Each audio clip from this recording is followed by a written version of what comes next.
हमें यहाँ पर 15 से शुरू होती हुई एक अपरिमित श्रेणी दी गई है जो है 15, 9, 3, ऋण 3 और ये चलते ही जा रही है। हमसे कहा गया है कि इस श्रेणी के 100वें पद का मान ज्ञात करें। तो चलो सबसे पहले तो मैं ये सारे जो पद हमें दिए गए हैं ये लिख लेता हूं कि हमें जो पद दिए गए हैं वो क्या है। तो यहाँ पे मैं पद लिख लेता हूं और यहाँ पे लिख लूंगा मैं उनके मान। जैसे कि हमें जो पहला पद है वो दिया गया है 15, तो मैं यहां लिखता हूं कि जो पद क्रमांक 1 है पहला पद वो है 15। और दूसरा पद हमें दिया गया है 9, तो मैं यहां लिख देता हूं कि जो दूसरा पद है वो है 9। तीसरा पद हमें दिया गया है 3, तो मैं यहां लिख देता हूं कि जो तीसरा पद है वो हमें दिया गया है 3। और चौथा पद हमें दिया गया है ऋण 3, तो मैं यहां लिखता हूं कि जो चौथा पद है वो है ऋण 3। तो बस मैंने यहाँ पे पदों को क्रमांकित कर दिया है कि ये है पहला पद, ये है दूसरा, ये है तीसरा, ये है चौथा। और ऐसे करते करते हमें पता करना है इसके 100वें पद का मान। तो चलो देखते हैं कि इन पदों में कोई विशेषता है क्या। तो यहाँ पर जो पहला पद है वो है 15 और जो दूसरा पद है वो है 9। अब पहले पद से अगर मुझे दूसरे पद पे जाना है तो तुम देख सकते हो 15 से ये हो चुका है 9 यानी कि 6 कम। तो मैं कह सकता हूं कि पहले पद से दूसरे पद पे जाने के लिए मुझे 6 घटाने होंगे। और उसी तरह से अगर तुम देखो तो दूसरे पद से तीसरे पद पे जाने के लिए ये हो चुका है 9 से 3। तो यहाँ पे 9 से 3 जाने के लिए भी मुझे यहाँ पे 6 घटाने होंगे। और अगर तुम यहाँ देखो तो यहाँ तीसरे पद से चौथे पद पे जाने के लिए ये हो चुका है 3 से ऋण 3।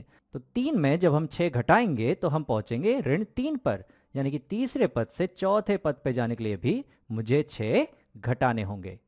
तो तुम देख सकते हो यहाँ पर कि हर पद में जो अंतर है वो समान है और हर अगले पद में जाने के लिए मुझे 6 घटाने पड़ते हैं।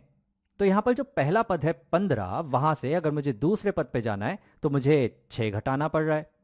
और अगर पहले पद 15 से मुझे तीसरे पद पे जाना है तो मुझे 6 घटाने होंगे 2 बार। और अगर पहले पद 15 से मुझे चौथे पद पे जाना है तो मुझे 6 घटाने होंगे 3 बार। तो उसी तरह से मैं कह सकता हूं कि अगर पहले पद 15 से मुझे 5वें पद पे जाना है तो मुझे 6 घटाने होंगे 4 बार।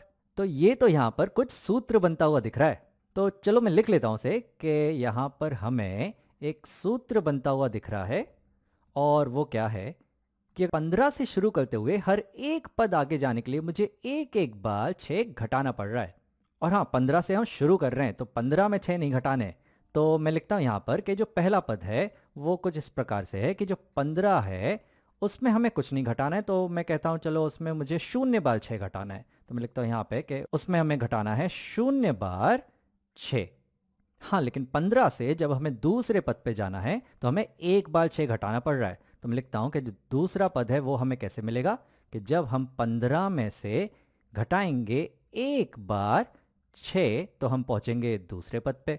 अब तीसरे पद पे जाने के लिए मुझे 15 में से 2 बार 6 घटाने पड़ रहे हैं। तो मैं यहाँ लिखता हूँ कि तीसरे पद पे जाने के लिए मुझे यहाँ 15 में से 2 बार घटाने होंगे 6।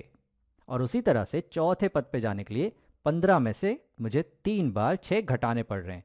तो चौथे पद पे पहुंचने के लिए हमें 15 में से 3 बार घटाने होंगे 6। तो अगर तुम यहाँ पे देखो कि पहले पद पे पहुंचने के लिए हमें 0 बार 6 घटाने हैं, दूसरे पद पे पहुंचने के लिए हमें एक बार 6 घटाना है, तीसरे पद पे पहुंचने के लिए हमें 2 बार 6 घटाने हैं और चौथे पद पे पहुंचने के लिए हमें 3 बार 6 घटाने हैं। तो मैं कह सकता हूं कि हमें यहाँ nवें पद पे पहुंचने के लिए n ऋण एक बार 6 घटाने होंगे। तो मैं यहाँ लिखता हूं कि जो nवा पद है वो हमें मिलेगा जब हम 15 में से n ऋण एक बार 6 घटाएंगे। तो ये हमें सूत्र मिल चुका है nवें पद का। तो बस इसी तरह से हम 100वां पद निकाल लेते हैं। तो मैं लिखता हूं कि अगर हमें 100वां पद निकालना है तो हमें 15 में से 99 बार 6 घटाने होंगे।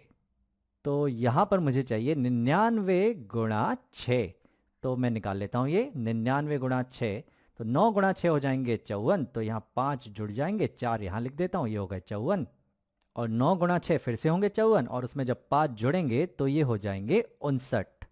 तो ये 99 गुणा 6 हमें मिल रहा है 594। यानी कि जो 100वां पद होगा वो होगा 15 ऋण 594। तो मैं यहाँ लिखता हूं कि हमें चाहिए 15 ऋण 594। अब यहाँ छोटी संख्या में से बड़ी संख्या घटाने के लिए मैं एक काम करता हूं कि यहाँ ऋणात्मक चिन्ह मैं बाहर निकाल लेता हूं, तो हमें यहाँ मिलेगा 594 ऋण 15। अब 594 में अगर हम 14 घटाते तो हमें 580 मिलता, तो अगर 594 में हम 15 घटा रहे हैं तो हमें 580 से एक कम, यानी कि हमें मिलेंगे 569। तो इसका जवाब है ऋण 569। यानी कि जो 100वां पद है वो हमें मिल चुका है। जो 100वां पद है वो बराबर है ऋण 569। तो इस तरह से हमने दी हुई श्रेणी के 100वें पद का मान ज्ञात कर लिया।